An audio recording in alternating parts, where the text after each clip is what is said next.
कानून को और अपने आप को उन पर हावी कर दो। तो ये 1958 का मार्शल लॉ। फिर उन्होंने कहा क्योंकि मैं अक्ल कुल हूँ तो मुझसे बेहतर कौन समझ सकता है कौन आइन बनाए। तो उन्होंने अपना खुद आइन बना लिया। 1962 का आइन बना।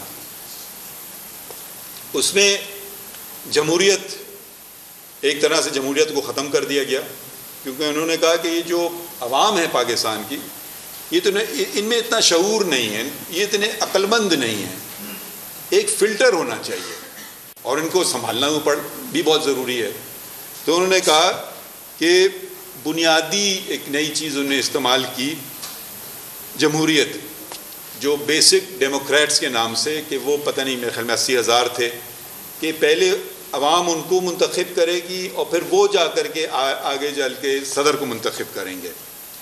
तो इस तरह से उन्होंने कहा अगर अवाम फिर भी उस पर कंट्रोल रह सके।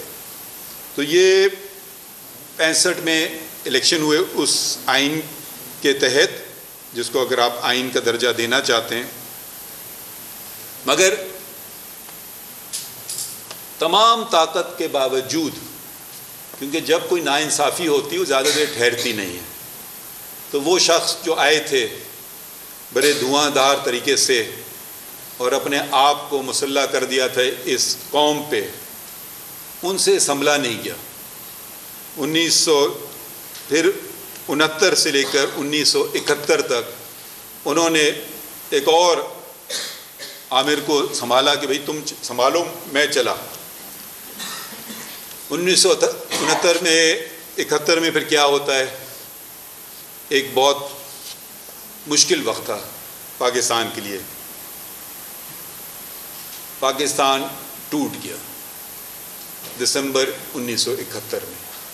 अचानक टूटा नहीं, इसके बीज बोए गए थे। इसके बीज बोए कहाँ बोए गए? इसके बीज बोए गए, ये मेरी राय है, फेडरल कोर्ट में जस्टिस मोहम्मद मुनीर ने इसका बीज बोया कि ये भी तरीका है। तो उसके बाद जो लोग जाबिर हैं उन्होंने कहा अच्छा आपने हमें रास्ता दिखाया तो हम इस पर चलेंगे। तो वो बीज जो बोया, वो जहरीला बीज जो बोया, वो परवान चढ़ा और उसने मुल्क के 2 टुकड़े कर दिए दिसंबर 1971 में। इसके बाद क्या होता है?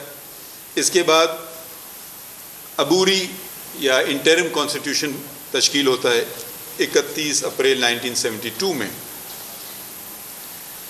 ये मतलब तकरीबन 1 साल पहले उसको लगे कि आइन को उस जो मौजूद जो शक्ल है 73 वाली शक्ल में आने के लिए ये 1 साल लगा।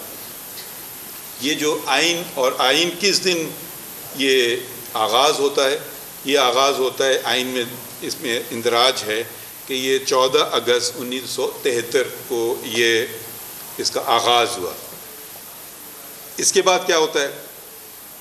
तो ये आपको जो हम काम आज करने बैठे हैं उसके जो असरात हैं वो ना सिर्फ आज होते हैं बल्कि सदियों बाद भी होते हैं, बरसों बाद भी होते हैं।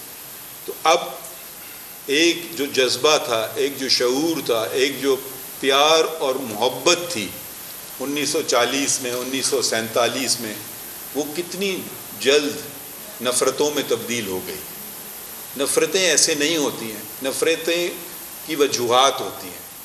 आप अपने आप को कायम रखना चाहते हैं, घर में भी झगड़े होते हैं, आप उसको छोड़ दें, वो फिर छोटी सी बात बड़ी बड़ी बड़ी बड़ी होते होते तलाक भी हो जाती है, घर बर्बाद भी हो जाते हैं, क्योंकि आप छोटी सी बात को जो गलत है उसको आपने ख़त्म नहीं किया या उस पर आपने पानी नहीं डाला। अगर कभी कभी हो जाते हैं झगड़े, छोटे छोटे झगड़े, आप उसको अंग्रेज़ी में कहते हैं फ़ैन, उसको और उबारें या फिर उसको आप ख़त्म करने की कोशिश करें पानी डालने के लिए।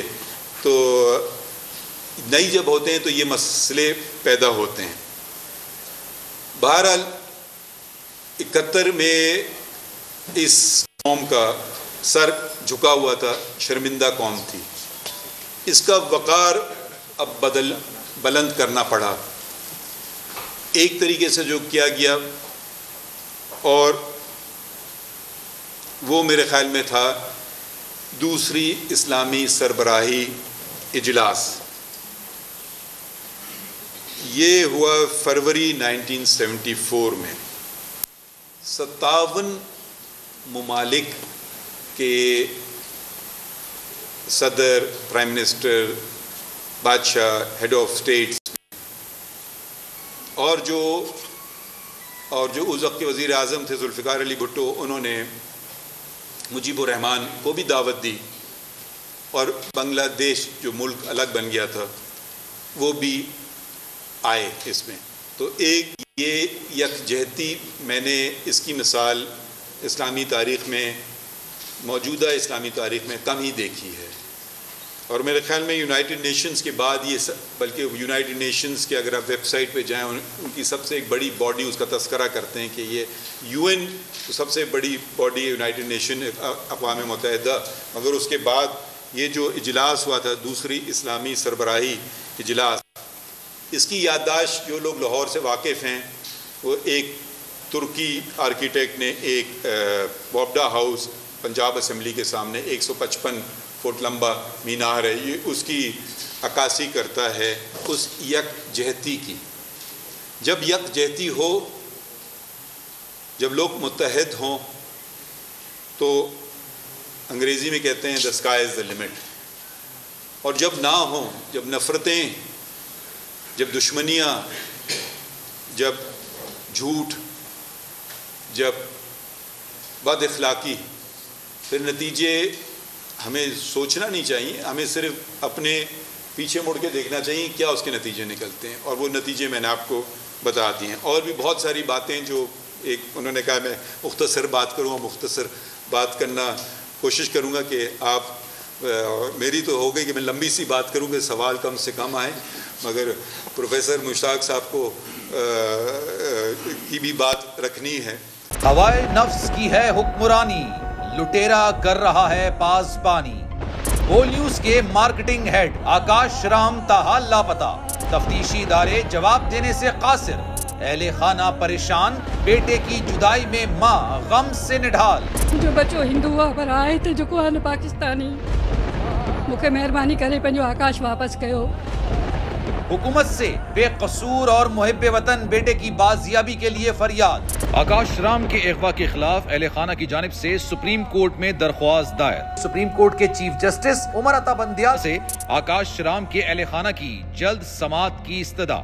मुश्किल की इस घड़ी में आलमी मीडिया ने भी उठाई आवाज। CNN, आज तक, इंडिया टुडे, टाइम्स नाउ समेत आलमी मीडिया ने आकाश राम के अगवा के खिलाफ दिया बोल का साथ। उफ क्या जुल्म है, बोल इंसाफ का मुंतजिर। सब्सक्राइब करें और बेल दबाएं ताकि कोई खबर रह न जाए।